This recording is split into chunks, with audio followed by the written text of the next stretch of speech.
Lakbay Katoliko, mayong adlaw ka natong tanan. Happy Sunday. O karon ang kapistahan sa pagbunyag ni Jesucristo. Gibunyagan siya ni San Juan, magbubunyag. Unya karon pud ang katapusang yugto sa tong pagsaulog sa Pasko, January 11 tuig 2026. Ang question, diha sa Biblia wala tay mabasa letra por letra kung giunsa gyud si Kristo pagbunyag. Gibubuan ba, gilumsan ba?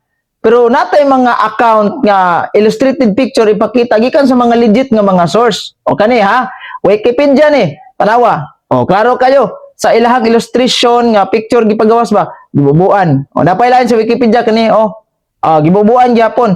Pero di ta mo focus sa Wikipedia kay para nila ang Wikipedia sayop kinanglan daagid sa Biblia. O lain. Natay gihawiran nga the Holy Bible with confraternity text. Dinhi giklaro jud sa mao nga Biblia atong mabasa, atong makita, no? O atong makita gid ang picture.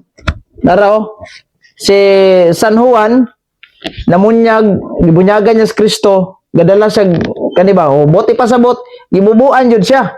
Wala ingon nga gi lumsan sa mas panghuna-huna sa uban nga mga protestante. Onya, basin mingon mo nga Catholic version man nga Biblia, natural mamigo na ninyo. O diretas Anglican Church, dili Katoliko kaning libro nga giuluhan og The Illustrated Bible Retold and Explained from the Creation to Resurrection. Anawa ha? O kani atong tanaw ni. Diri sa account nagya po illustrated picture gibubuan si Kristo. So klaro kayo sa atong mga ebidensya si Kristo gibubuan jud. Kaya unsa may meaning anang Kristo? Anointing, the anointing, di ba? O pagbubo wala ingon gilumsan. O klaro kayo. O nya ningon man sa Biblia brad, ang account nga humagbunyag mihawas siya. O nya kanang moingon ta nga mihawas kos planggana, lalom din ang tubig. So klaro kayo dinhi atong ebidensya si Kristo gibubuan ni San Juan kay buti pasabot na gyud ng Kristo anointing, dili ingon nilumsan.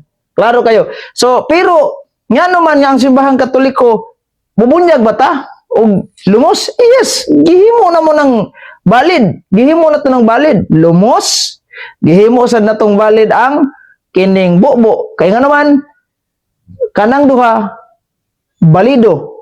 Kay ang pinaka-importante sa bunyag, which is ang formula sa bunyag. Trinitarian form of baptism.